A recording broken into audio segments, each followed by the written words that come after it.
রাতের দৃশ্য নারায়ণগঞ্জ শহর, আমাদের প্রান্তীয় নারায়ণগঞ্জ এলাকার ভিতরে প্রচণ্ড পানি দেখছেন। আমি হাত পাচ্ছি পানি দিয়ে, রোডের ভিতরে অতিরিক্ত পানি ছল ছল ছল ছল করতেছে।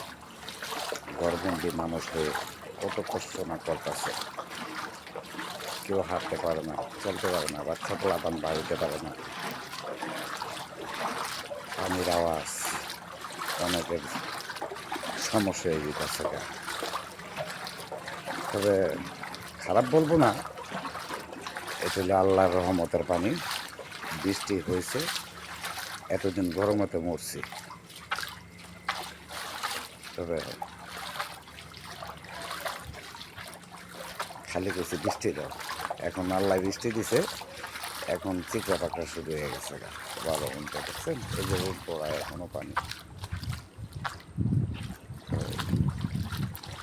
রাতের ভিডিওটা করতাম না, তো ভিডিওটা করছি।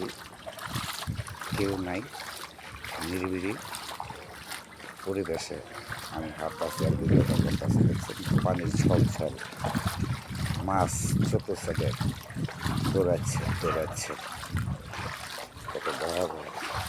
ঠিক আছে, আজকের জন্য এই পর্যন্তই। আল্লাহ হাফেজ।